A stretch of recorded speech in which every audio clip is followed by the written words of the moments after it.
I had some people asking me about my workflow on creating photogrammetry models, and more specifically on how I created my roughness maps. So I decided to make a little video to show you guys. This method is not 100% accurate, so keep that in mind. I also won't be going into full detail on how to set everything up and create the models itself, but I'll link some videos in the description below so you can check it out. I'm currently using a pretty simple cross polarization setup. It's just my A7RII with a circular polarizing filter in front of the lens, as well as an R300 ring light with a custom-made polarization sheet in front of it. And I'm also using a black backdrop. This is also called the void method. Now you can rotate the polarization filter on the lens to eliminate any reflections and take a cross-polarized image, and you can turn it back 90 degrees and you'll end up with a parallel polarized image. After you're done shooting, bring it into your editing software. I use Lightroom.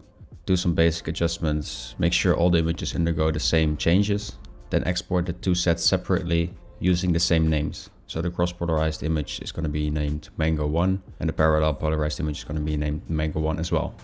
Open the parallel images in Photoshop and dragging the corresponding cross-polarized image. Next up, you want to change the blend mode to subtract and make the image black and white, and that's basically it. I recommend making a Photoshop action to speed this whole process up.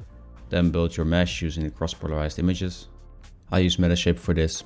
After completely building your 3D model, change the input images with the specular images and rebuild the texture.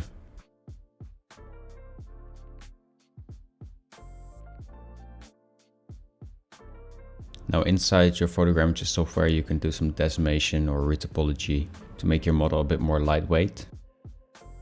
And then you can bake a normal map from the high poly to the low poly mesh.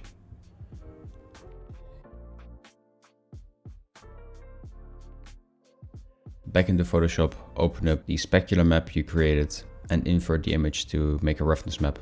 Now you can start to make changes to the roughness map. Black values in a roughness map are very reflective and white values in a roughness map are not reflective at all. So bring your model with the textures into Blender and shine some light on it and see how it looks. If it's too reflective, make the image in Photoshop lighter. If it's not, then make it darker. Use the parallel images you shot as a reference to get it where you want. And that's basically all there is to it, so I hope you enjoyed and learned something.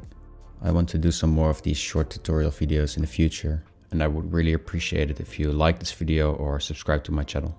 Alright, see you guys.